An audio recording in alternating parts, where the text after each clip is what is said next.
Good morning class, welcome in accountancy video. Accountancy के अंदर हम लोग हमारा वॉल्यूम 3 का फर्स्ट चैप्टर कर रहे थे, that is your financial statement of a company. उसके अंदर मैंने लास्ट वीडियो में आपको बहुत अच्छे से क्लियर कर दिया था कि हमारा बैलेंस शीट जो है वो कंपनी का शेड्यूल 3 कंपनीज एक्ट 2013 के अकॉर्डिंग किस तरीके से बनता है, उसके अंदर के हेड्स और कंटेंट्स जो है वो क्या क्या होते हैं। सो अब हम लोग हमारा आगे का टॉपिक उठा रहे हैं जो कि आपका नेक्स्ट टॉपिक है सेम चैप्टर का, difference between provision and reserve. तो प्रोविजन और रिजर्व के बीच में डिफरेंस क्या होता है। जिन जिन बच्चों ने 11th क्लास में पढ़ाई करी होगी उन्हें पता होगा कि हम 11th क्लास में भी यही सेम टॉपिक पढ़कर आए थे। याद आ रहा है, टॉपिक था difference between provision and reserve वाला। प्रोविजन एंड रिजर्व का एक चैप्टर था अलग से जिसके अंदर हमें प्रोविजन और रिजर्व की पूरी डिटेलिंग गिवन थी, साथ ही में उसका डिफरेंस भी गिवन था। तो उसी का छोटा सा पार्ट यहाँ पे है आपका 12th क्लास में क्लास इस चैप्टर के अंदर कि आपको प्रोविजन और रिजर्व के बीच में डिफरेंस पता होना चाहिए। तो क्लास स्टार्ट करते हैं आज की क्लास। सबसे पहले बेसिस बार बार बोल रही हूँ, बहुत इंपॉर्टेंट होते हैं। बेसिस के ऊपर ही आपका बोर्ड एग्जाम में भी क्वेश्चन आता है। सबसे पहले नेचर, दोनों का नेचर क्या होता है प्रोविजन और रिजर्व का। प्रोविजन जो होती है वो आपकी एक तरीके की लाइबिलिटी होती है, या ये कहूँ कि आपकी एक तरीके का एस्टिमेटेड लॉस होता है जो प्रोविजन होता है।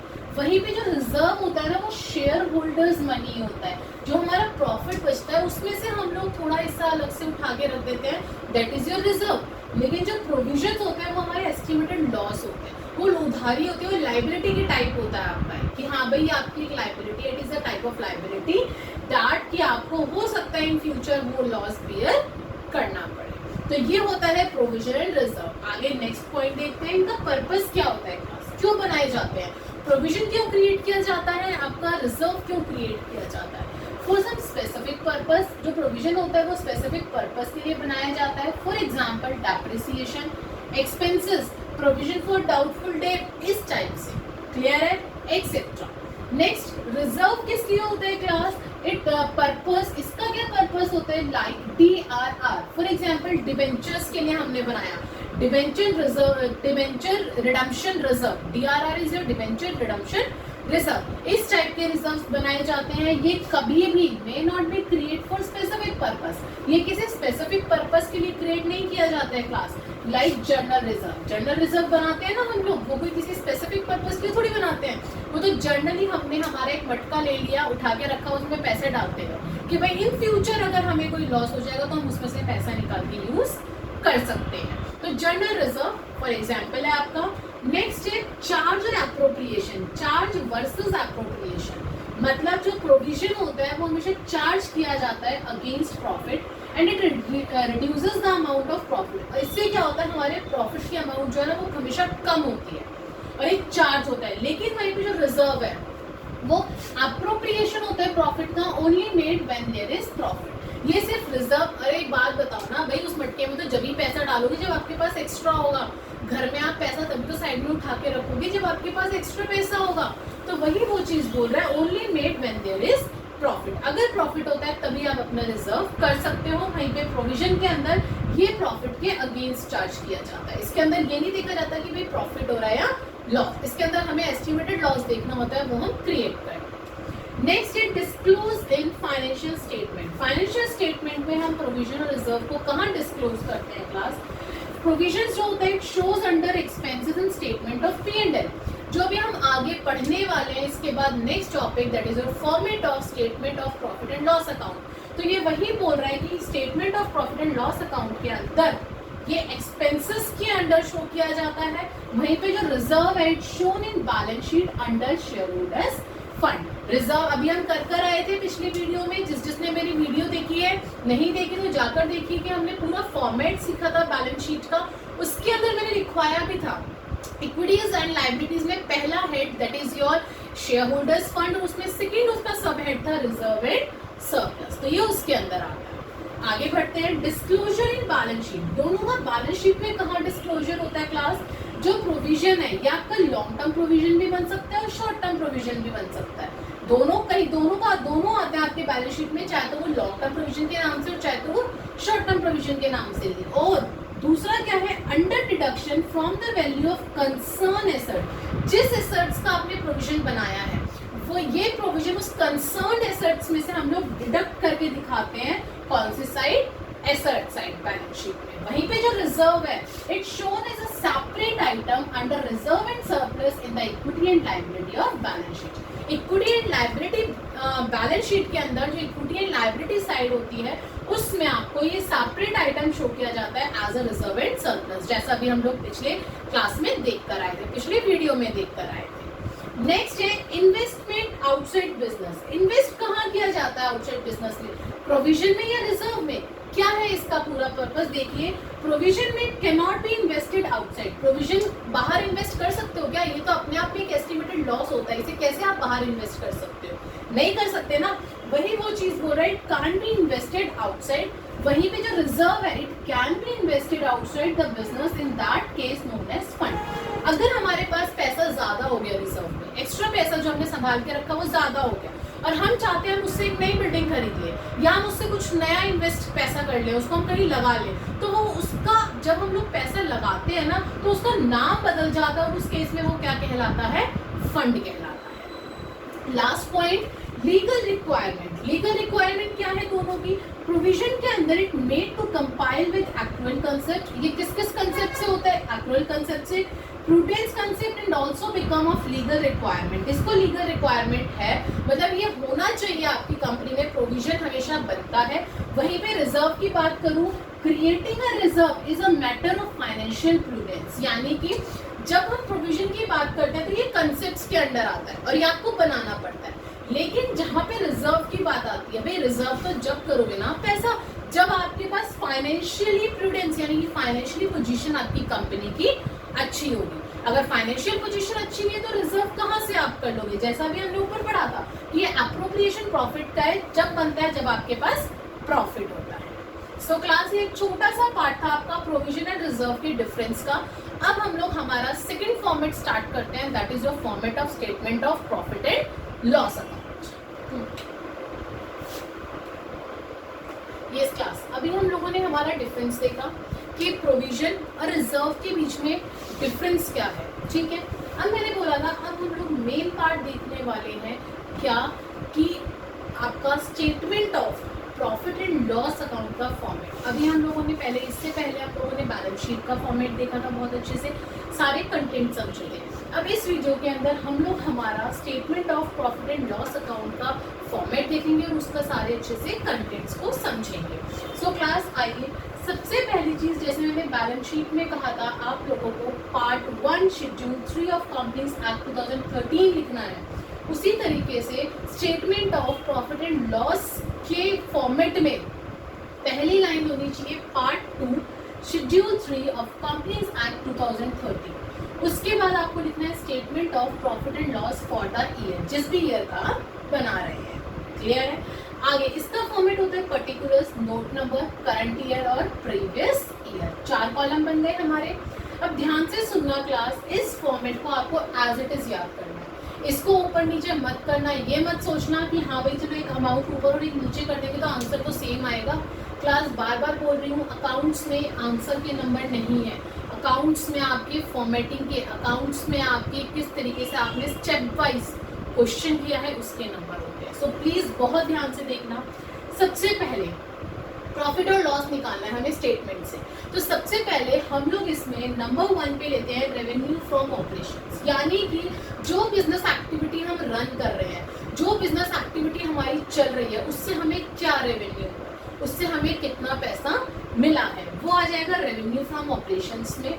आफ्टर दैट उसके बाद उसमें आप ऐड कर देंगे उसके अदर इनकम। अगर मान लो कि आप गुड्स बना रहे हैं तो गुड्स जो आपके बिक रहे हैं उससे जो पैसा आ रहा है वो तो रेवेन्यू फ्रॉम ऑपरेशन हो गया। लेकिन वहीं पे अगर आपको इंटरेस्ट मिला है किसी चीज के ऊपर, मान लो डिविडेंड रिसीव हुआ है, कमीशन रिसीव हुआ है, ये आपकी रेगुलर एक्टिविटी से तो नहीं हुआ ना, तो ये आपकी किस में आ जाएगी? अदर इनकम में। अभी हम लोग इनको बहुत अच्छे से समझेंगे आगे, लेकिन फिलहाल आप फॉर्मेट पे ध्यान दीजिए कि रेवेन्यू फ्रॉम ऑपरेशंस जो हमें रेवेन्यू हुआ है हमारी बिजनेस एक्टिविटी से, उसमें हम प्लस कर देंगे हमारी अदर इनकम को। फिर हम लोग जब हमारे रेवेन्यू और अदर इनकम को प्लस कर देंगे 1 + 2, तो हमारा 3 पॉइंट आ जाएगा, that is your total revenue, जिसको हम लोग यहाँ पे टोटल करके शो कर देंगे। आगे बढ़ते हैं। 4th पे आता है एक्सपेंसेस। अब एक्सपेंसेस के अंदर किस टाइप की एक्सपेंसेस होते हैं वो देखेंगे। देखिए क्लास, सबसे पहले इसके अंदर आता है कॉस्ट ऑफ मटेरियल कंज्यूम्ड, कितना कॉस्ट यूज हुआ है, purchase of stock in trade, third one is your change in inventory of finished goods, work in progress and stock in trade.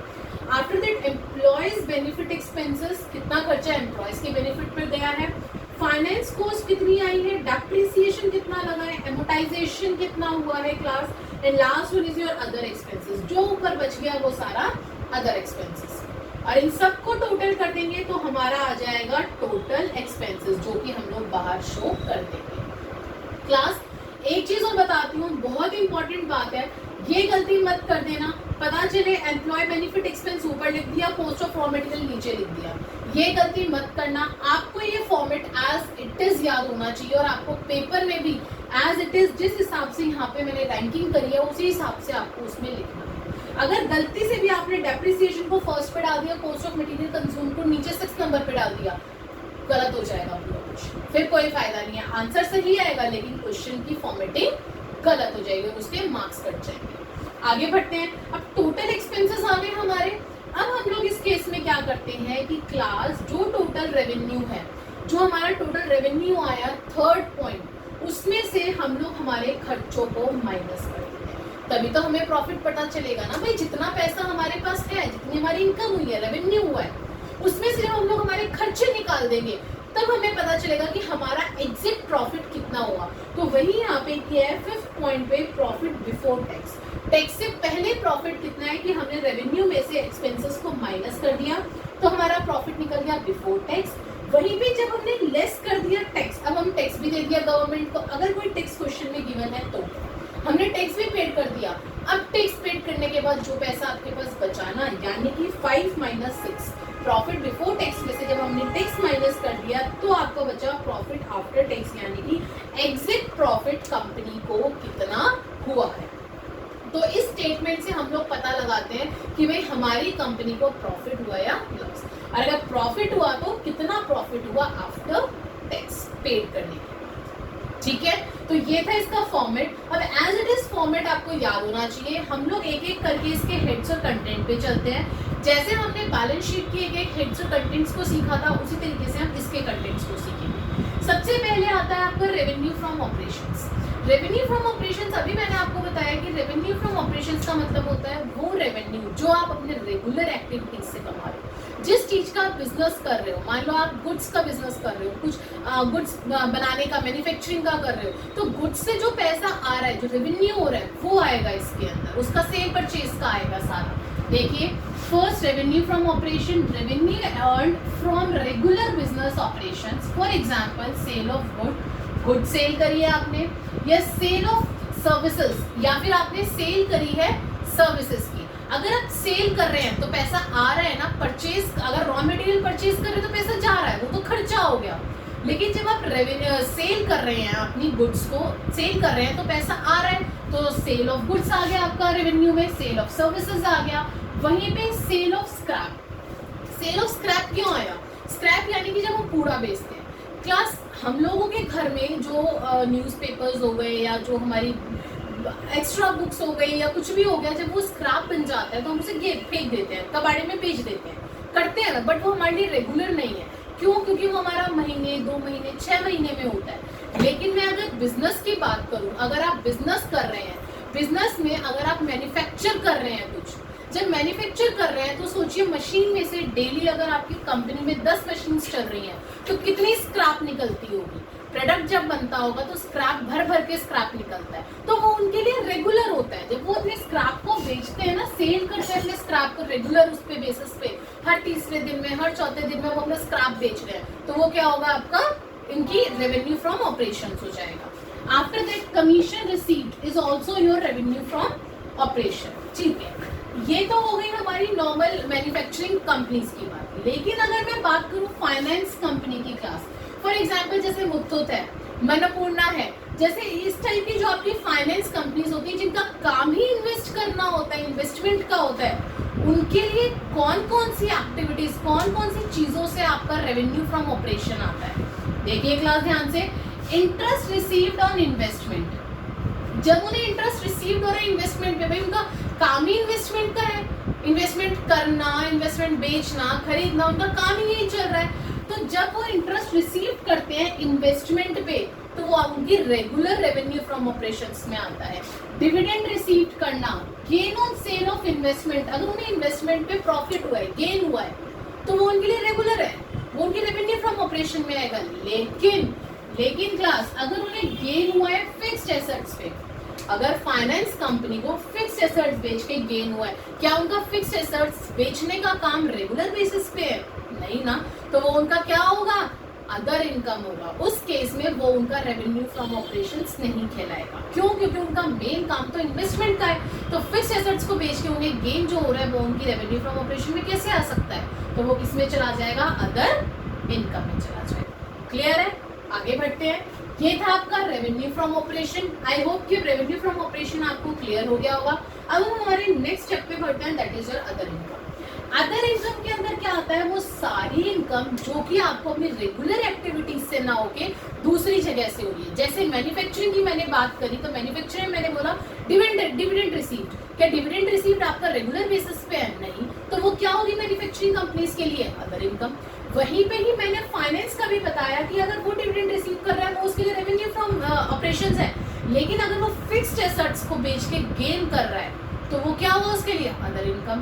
तो यही चीज यहाँ पे बोल रहा है कि अदर इनकम में आपकी बिजनेस रेगुलर एक्टिविटीज को छोड़कर बाकी जहां से भी इनकम हो रही है वो आपकी अदर इनकम कहलाती है। देखिए for example, interest received on investment, investment पे इंटरेस्ट रिसीव करा है, डिविडेंड रिसीव करा है, gain on sale of investment, investment को सेल करके आपको गेन हुआ है, रेंट रिसीव करा है, gain on sale of fixed assets, fixed assets बेच के अगर आपको गेन हुआ है तो वो आपका कहाँ चला जाएगा? अदर इनकम के अंदर। अब दो पॉइंट ऐसे बताने जा रही हूँ जो आप लोगों के मैक्सिमम टाइम आते हैं और आप लोगों को नहीं पता होता कि हाँ भाई ये भी चीजें आपकी अदर इनकम के अंदर आ सकती है। पहली, क्रेडिटर्स रिटर्न बैक। ध्यान से सुनना, क्रेडिटर्स रिटर्न बैक का मतलब क्या होता है? जब क्रेडिटर्स रिटर्न बैक हो गए तो क्या हो गया? क्रेडिटर्स घट गए ना। क्रेडिटर्स घट गए तो क्या हुआ? फायदा हुआ। फायदा हुआ तो क्रेडिटर्स आपके भाई नॉर्मल बेसिस पे थोड़ी ना घट रहे हैं, वो तो कभी कभी घटते हैं, और जब कभी कभी घटते हैं तो वो किस में आ जाएगा? अदर इनकम में।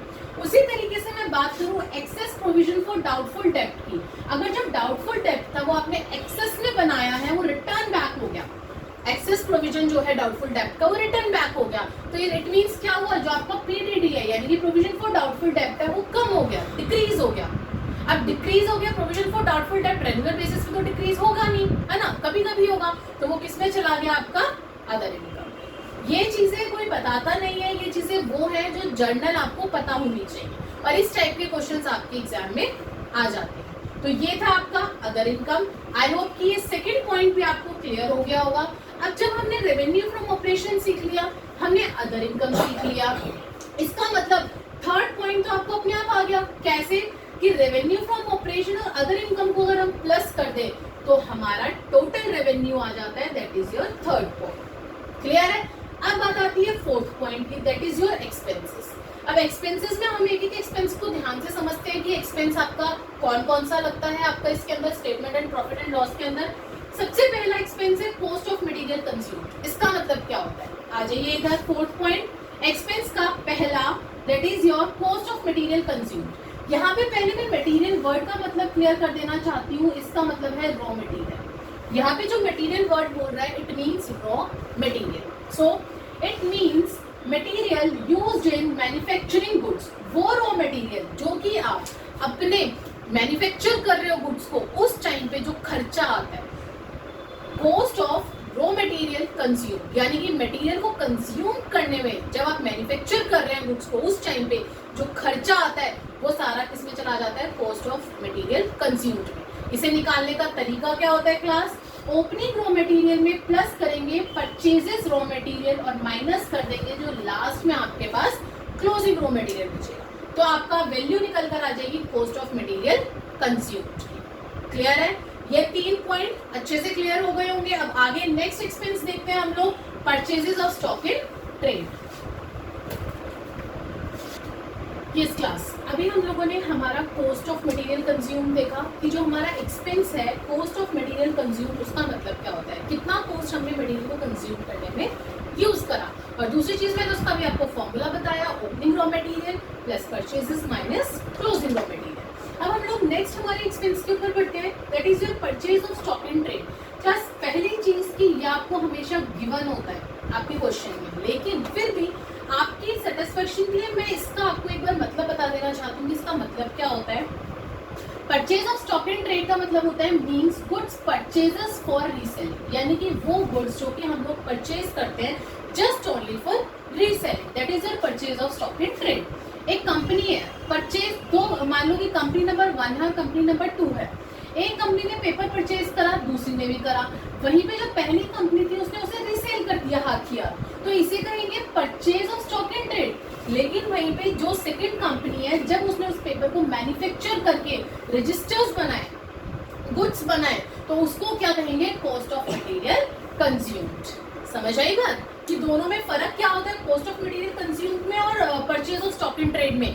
दोनों में ये फर्क होता है कि purchase of stock in trade के अंदर एक हाथ गया, एक हाथ आया और फिर गया, लेकिन कॉस्ट ऑफ मटेरियल कंज्यूम के अंदर अगर आया है रॉ मटेरियल तो हम उसे क्या करेंगे? पहले प्रोडक्ट में कन्वर्ट करेंगे और उसके बाद उसे हम बेचेंगे। समझ में आई बात? ये था आपका purchase of stock in trade. तो ये दो एक्सपेंसेस आपको समझ में आ गए होंगे अच्छे से। तीसरे एक्सपेंस पे बढ़ते हैं, that is your change in inventory of finished goods, work in progress and stock in trade. अब इसको बहुत ध्यान से सुनना class.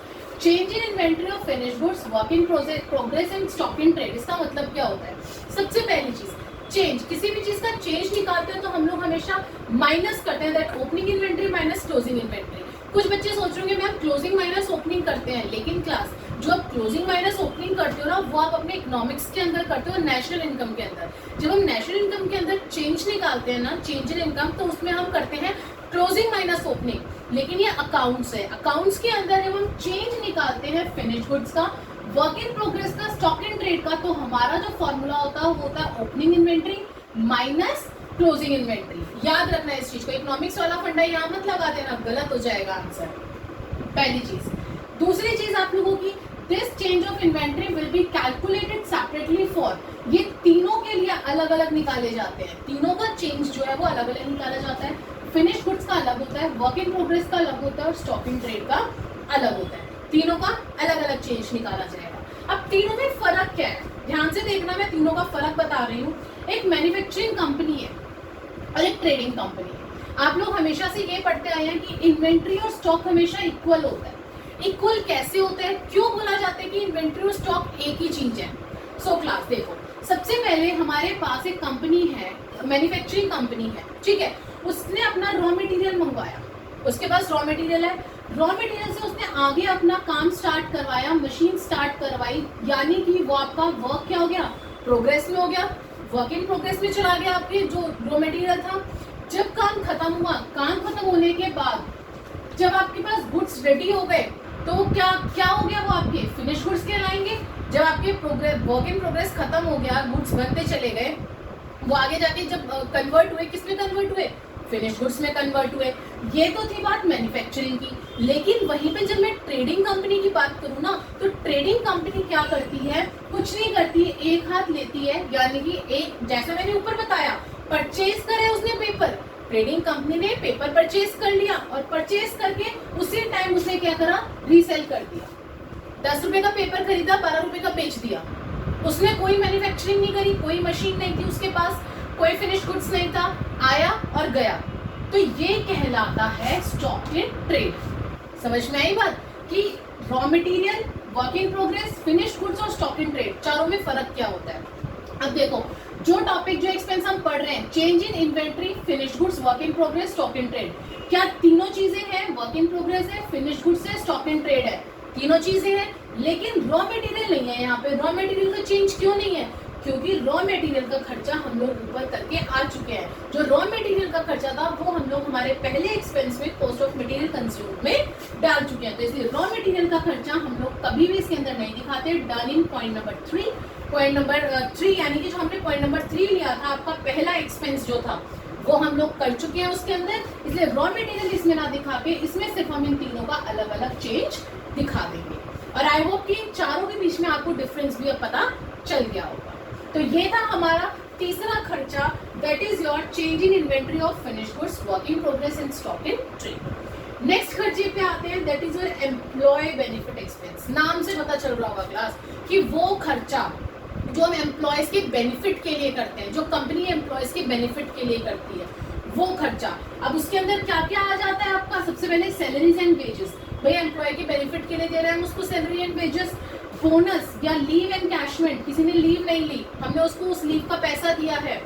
Contribution to provident fund, provident fund में आधा पैसा कंपनी देती है, आधा पैसा एम्प्लॉय भी देता है, तो कंपनी उसके फायदे के लिए तो दे रही है, उसको आगे जाकर उसी को मिलेगा, एम्प्लॉय को मिलेगा पैसा, तो contribution to provident fund. Staff welfare expense, staff के लिए कोई वेलफेयर खर्चा कर दिया, वो आ गया आपका। मेडिकल एक्सपेंस कर दिया किसी एम्प्लॉय के लिए, कैंटीन में कोई खर्चा कर दिया। तो जब भी एम्प्लॉय के बेनिफिट के लिए कंपनी कोई भी खर्चा करेगी, वो सारा आपका किसमें चला जाएगा, point number D, employ benefit expense. अब आगे के एक्सपेंसेस देखते हैं हम लोग।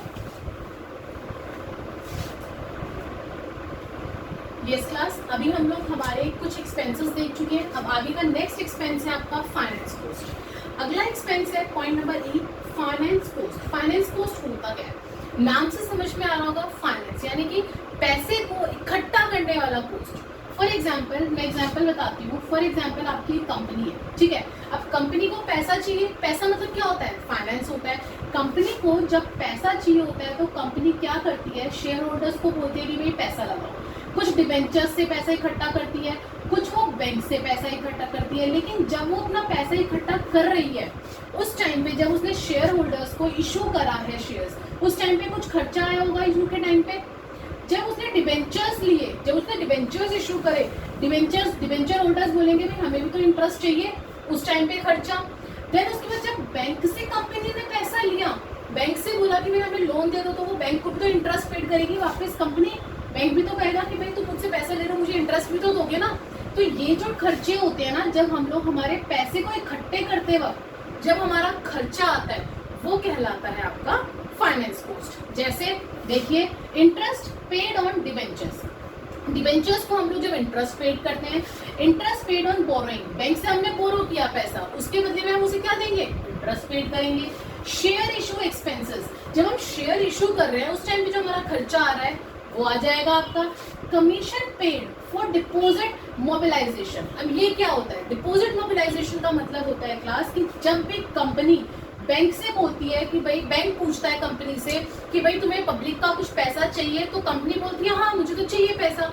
तो उस केस में क्या होता है, कंपनी जो है वो बैंक, सॉरी ये कंपनी हुई, ये बैंक हुई, बैंक ने बोला तुम्हें पब्लिक का पैसा चाहिए, कंपनी ने बोला हाँ चाहिए।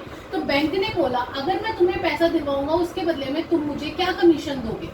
तो ये जो कमीशन बैंक लेता है कंपनी से, इस कमीशन को कहा जाता है commission paid for deposit mobilisation. और लास्ट एग्जांपल इसका loss and issue of debenture write off. जो लॉस हो गया आपको डिबेंचर्स इशू करते, loss and issue of debenture. तो ये 4-5 मैंने आपको इसके एग्जांपल्स बताए हैं फाइनेंस कॉस्ट के। फाइनेंस कॉस्ट में दोबारा बता रही हूँ, वो खर्चा आता है जो खर्चा आपका पैसा इकट्ठा करते वक्त आपको देना पड़ रहा है, जो खर्चा आपका पैसा इकट्ठे करते वक्त लग रहा है। यहाँ पे मैंने एक इंपॉर्टेंट पॉइंट भी लिखा है, that bank charges are not showed under finance cost. जो आपका बैंक चार्जेस होते हैं ना, वो कभी भी फाइनेंस कॉस्ट के अंदर शो नहीं किए जाते हैं, but are shown under other expenses. किसके अंदर शो किए जाते हैं, अदर एक्सपेंसेस के अंदर, being an expense for service availed from the bank. समझ में आई बात। तो ये चीज याद रखना कि जो बैंक चार्जेस है वो कभी भी आपके फाइनेंस कॉस्ट के अंदर नहीं आते, वो किसके अंदर जाते हैं, आपके अदर एक्सपेंसेस के अंदर। सो आई होप कि अब फाइनेंस कॉस्ट जब आपको सारे खर्चे समझ में आ गए होंगे। अगले खर्चे में बढ़ते हैं, that is the depreciation and amortisation.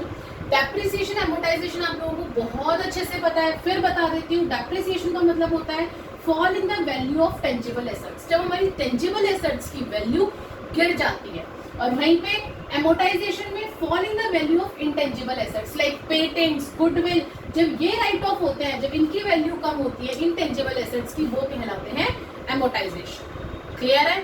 Last expense है क्लास आपका अदर एक्सपेंस, जिसके अंदर सारे बच्चों के एक्सपेंस आ जाते हैं। ऊपर जो हमने ये 6 एक्सपेंसेस पढ़े, 1 2 3 4 5 6, जो हमने ये 6 एक्सपेंसेस पढ़े हैं, अगर इसमें कोई खर्चा बच गया होगा तो वो किसमें आ जाएगा, अदर एक्सपेंस में। For example printing and stationery का खर्चा, carriage outward, carriage inward, rent paid करना है, सेंट्री एक्सपेंसेस, छोटे मोटे कोई खर्चे हैं आपके, loss on sale of assets हो गया, loss on sale of investment हो गया, एडवर्टाइजमेंट एक्सपेंस, बेड डेट, मतलब अभी जो जितने भी छोटे मोटे खर्चे हैं ना वो सारे किसमें आ जाएंगे आपके अदर एक्सपेंस। अब क्या करोगे, अब हमने सारे एक्सपेंसेस भी लिख लिए, एक्सपेंसेस को फिर उन सारे एक्सपेंसेस को हम क्या करेंगे, ऐड करेंगे। ऐड करने के बाद में पॉइंट नंबर 5 में आप अपना प्रॉफिट निकालेंगे, प्रॉफिट बिफोर टैक्स, और वो कैसे निकलेगा क्लास, रेवेन्यू माइनस एक्सपेंस। जब हमने रेवेन्यू माइनस एक्सपेंस करा तो क्या निकलेगा, हमारा प्रॉफिट निकलेगा, यहाँ पे आ जाएगा आपका प्रॉफिट, बट बिफोर टैक्स। और टैक्स आपको गिवन होगा आपके क्वेश्चन में कि कितना टैक्स लगाना है। अब प्रॉफिट बिफोर टैक्स में से अगर हम लेस कर देंगे टैक्स, तब जाके आपका कंपनी का एग्जैक्ट प्रॉफिट आएगा, that is your profit after tax, और the profit for the year जो भी आपकी यहाँ पे अमाउंट आएगी। सो क्लास, ये हमने फॉर्मेट पढ़ा है statement of profit and loss का, जो कि अब आगे चैप्टर्स में बहुत काम आने वाला है। अभी देखना, अभी मैंने ये सारा इसीलिए पढ़ाया है क्योंकि आने वाले 3rd चैप्टर में इसी बुक के में आपको यही सारी चीजें करनी है। अब यहाँ तक तो था आपका ये कुछ प्रैक्टिकल पार्ट, अब मैं कुछ थ्योरेटिकल पार्ट और बताऊंगी इस चैप्टर का, फिर उसके बाद हम लोग इसके क्वेश्चंस उठाएंगे, बैलेंस शीट के भी और statement of profit and loss के भी। यस क्लास, अभी हम लोग हमारा statement of profit and loss का अच्छे से फॉर्मेट सीख कर आए। उससे पहले हम लोगों ने हमारा बैलेंस शीट का सीखा। अब कुछ थ्योरी है, छोटी सी थ्योरी है जो हमें पता होनी चाहिए 1 मार्क्स के लिए। सो क्लास में वो डिस्कस करने जा रही हूँ, मैं ध्यान से सुनिएगा। सबसे पहले फर्स्ट हमने सीखा बैलेंस शीट, सेकेंड हमने सीखा statement of profit and loss, third बारी आती है नोट्स टू अकाउंट के लिए। नोट्स टू अकाउंट क्या होता है class, it is a statement attached to the financial statement. ये वो स्टेटमेंट है जो फाइनेंशियल स्टेटमेंट के साथ अटैच्ड होती है and is a part of financial statement, और ये भी आपका फाइनेंशियल स्टेटमेंट का ही एक पार्ट है। It has details and additional information required to be disclosed as per Schedule 3 of the Companies Act। इसके अंदर आपकी कुछ डिटेल होती है, कुछ एडिशनल इन्फॉर्मेशन होती है, जैसा कि मैंने लास्ट वीडियो में भी आप लोगों को बताया था कि नोट्स टू अकाउंट के अंदर हम लोग कुछ चीज़ें ऐसी होती हैं, फॉर एग्जांपल डिविडेंड है करंट ईयर का जो हमें देना है, वो आप कहाँ डालोगे, वो आप डालोगे notes to account. So class, कुछ एडिशनल इन्फॉर्मेशंस भी होती हैं जो कि हम लोगों को नोट्स टू अकाउंट में डालनी होती है, और कुछ इन्फॉर्मेशंस होती हैं, फॉर एग्जांपल डिटेलिंग होती है आपकी अपने फाइनेंशियल स्टेटमेंट के अंदर, जो कि हम लोग नीचे नोट्स टू अकाउंट में उसको एक्सप्लेन कर देते हैं। Next one is your cash flow statement. Cash flow statement क्या होता है, it is a statement showing the flow. इसको हम लोग डिटेल के अंदर आपका चैप्टर 5 के अंदर पढ़ेंगे आपका इसी बुक में, बट अभी थोड़ा सा इसका मैं आपको बता देती हूँ कि ये होता क्या है। It is a statement showing the flow of cash and cash equivalent, inflow and outflow during an accounting period. ठीक, अकाउंटिंग पीरियड में आपकी कंपनी में कितना पैसा इनफ्लो हुआ और कितना आउटफ्लो हुआ। Essential tool for short term financial analysis, और ये एक तरीके का टूल होता है जिससे हम लोग हमारे क्या कहते हैं फाइनेंशियल जो स्टेटमेंट्स वगैरह उनको एनालाइज करते हैं for a short term period. Clear है? नेक्स्ट, अब हम पढ़ते हैं ऑब्जेक्टिव्स क्या है क्लास, जो हम फाइनेंशियल स्टेटमेंट अभी पढ़कर आए कि आपका स्टेटमेंट ऑफ P&L के बारे में डिटेलिंग पढ़ी हमने, बैलेंस शीट के बारे में पढ़ी। अब उसके ऑब्जेक्टिव्स क्या हैं, ध्यान से सुनना। सबसे पहला objective, it provides financial data on economic resources. ये हमें स्पेशली फाइनेंशियल डाटा प्रोवाइड करवाता है, पूरा clear data. Second is it shows implications of operating profit on the financial position. ये हमें इम्प्लीकेशंस बताता है कि भाई हमारे ऑपरेटिंग प्रॉफिट के अंदर क्या क्या इम्प्लीकेशंस आ रही हैं। Third, it provide information about cash flow to investors and creditors. ये इन्वेस्टर्स और क्रेडिटर्स को कैश फ्लो की पूरी इंफॉर्मेशन प्रोवाइड करवाता है। Fourth is your, it provide sufficient and reliable information to various parties. जो हमारी पार्टीज होती हैं, यूजर्स होते हैं, उन लोगों को सफिशिएंट और रिलायबल इंफॉर्मेशन बताता है। Fifth, to present a true and fair view of business. ये हमारे बिजनेस की बिल्कुल ट्रू, बिल्कुल सही और सच जो भी व्यू होता है हमारा फाइनेंशियली पोजीशन और फाइनेंशियली हमारा परफॉर्मेंस, उसको शो करता है। Sixth one is your, it assess effectiveness of management towards utilisation of resources. इससे हमें ये पता चलता है कि हमारा जो मैनेजमेंट है वो कितना एफिशिएंट वे में, इफेक्टिव वे में हमारे रिसोर्सेज का यूटिलाइजेशन कर रहा है। Seventh is your it provides information about activities of business affecting the society. ये प्रोवाइड करवाता है information regarding the activities of business, कौन कौन सी बिजनेस एक्टिविटीज है जो सोसाइटी को अफेक्ट कर रही है. And the last one is your objective is your it disclose accounting policies followed in accounting process, कि कौन सी कंपनी, जिस कंपनी का आप बना रहे हो फाइनेंशियल स्टेटमेंट, वो कंपनी कौन सी अकाउंटिंग पॉलिसीज को फॉलो कर रही है इस अकाउंटिंग प्रोसेस के अंदर. सो क्लास, ये मैंने आपको कुछ इसके ऑब्जेक्टिव्स बताए जो कि आप लोगों ने 11th क्लास में भी बहुत अच्छे से पढ़ रखे हैं, लेकिन फिर भी मैंने एक बार आप लोगों के रिमाइंड कराने के लिए आपको अच्छे से बता दी. अब नेक्स्ट आता है एसेंशियल्स ऑफ फाइनेंशियल स्टेटमेंट. क्यों एसेंशियल है फाइनेंशियल स्टेटमेंट क्लास? ध्यान से सुनना. सबसे पहले it disclose factual information about financial position of the company. इससे हमें एग्जैक्ट फाइनेंशियल पोजीशन पता चलती है हमारी कंपनी की, कि हाँ भाई हमारी फैक्चुअल इंफॉर्मेशन क्या है, हमारी फाइनेंशियल कंपनी की क्या पोजीशन है, क्या फाइनेंशियल पोजीशन है हमारी कंपनी की. सेकेंड क्यों एसेंशियल है? It prepared for better understanding of users, ताकि जो हमारे यूजर्स हैं, इंटरनल और एक्सटर्नल यूजर्स, वो इसको अच्छे से बेटर अंडरस्टैंड कर सके. किसको? फाइनेंशियल स्टेटमेंट को. Third one is user can compare the information with that of others. जो यूजर्स है ना, वो इजीली हमारी इंफॉर्मेशन को कंपेयर कर सके, चाहे तो पिछले वाले रिकॉर्ड से, पिछले साल के रिकॉर्ड्स के, कंपनी के रिकॉर्ड से, या फिर दूसरे कंपनी के रिकॉर्ड से इजीली क्या कर सके, कंपेयर कर सके. It should be verifiable from the record of the company. ये क्या है? वेरीफिएबल है. ऐसा नहीं है कि इसको प्रॉब्लम आएगी करने में, ऐसा कुछ है. It should be verifiable from the records of the company. Verify वगैरह सब कुछ हो जाता है. Next one is your it considers relevant to the users having been set after through public debate. अब क्या होता है, इसके अंदर आपको रिलेवेंट इंफॉर्मेशन होती है. यूजर्स जो है ना, वो अपनी उन तक जो इन्फॉर्मेशन पहुंचती है वो बिल्कुल रेलिवेंट इन्फॉर्मेशन पहुंचती है class. And the last one is your it prepared and presented with in a reasonable period. ये हमें विद इन रीजनेबल पीरियड के अंदर प्रेजेंट किया जाता है, प्रिपेयर किया जाता है after the accounting period is over. जब आपका अकाउंटिंग पीरियड ओवर होता है, उस टाइम पे ये आपके सामने प्रेजेंट कर दिया जाता है कि भाई ये हमारी फाइनेंशियल पोजीशन है कंपनी की, और ये हमारी फाइनेंशियल परफॉर्मेंस है कंपनी की. अब 2 टॉपिक और बचे हैं हमारे थ्योरी के, वो और देखते हैं, फिर हम लोग हमारे क्वेश्चंस पे पढ़ेंगे.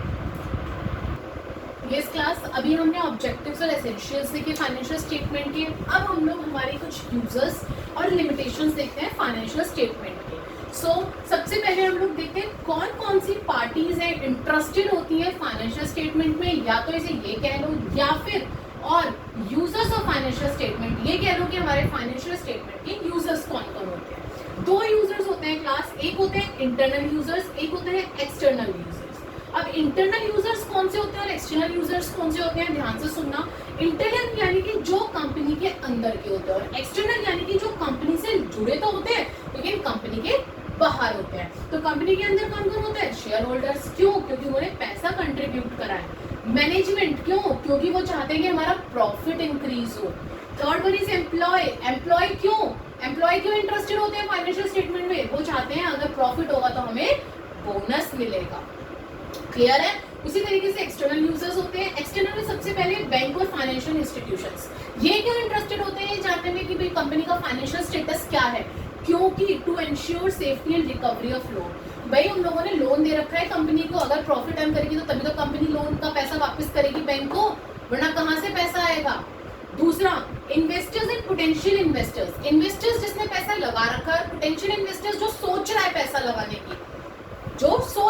लगाने की, तो capacity of enterprise and how safe is their investment. भाई वो भी तो देखेंगे ना कि जहां हमने पैसा लगा रखा है हमारा पैसा सेफ भी है या नहीं है. पता चला कंपनी डूब गई, कंपनी के साथ साथ हमारा पैसा भी गया, तो वो भी इंटरेस्टेड होते हैं अपना फाइनेंशियल स्टेटस देखने के लिए कंपनी का. तीसरे, क्रेडिटर्स.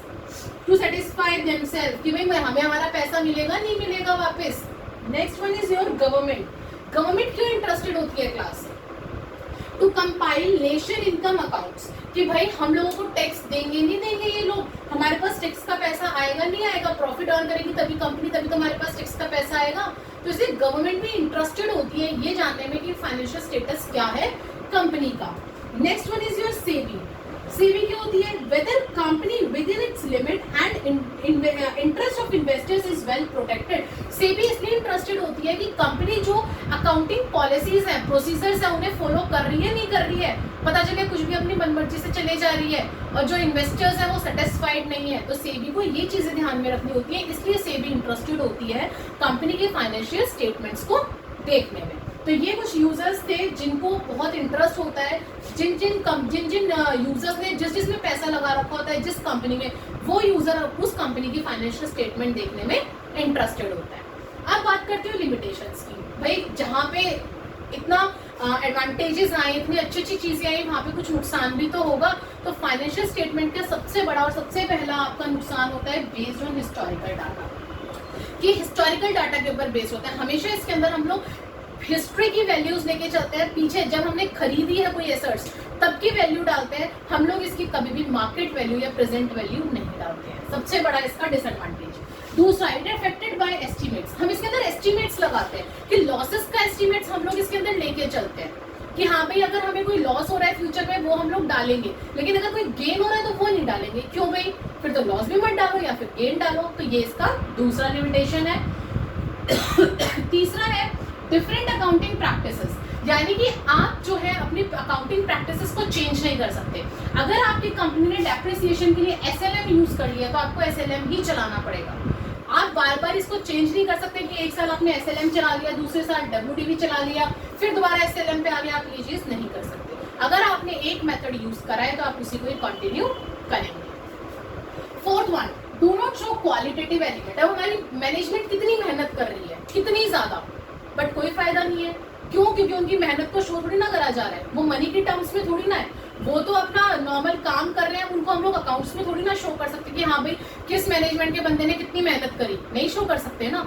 तो ये सबसे बड़ी चीज है कि इसके अंदर क्वालिटी नहीं देखी जाती है, सिर्फ क्वांटिटी देखी जाती है।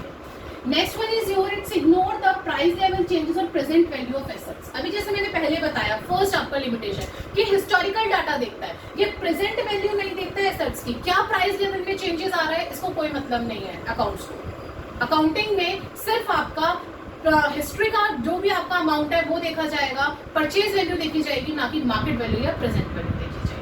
And the last one is your it cannot meet the purpose of all parties as parties are large and their interest vary.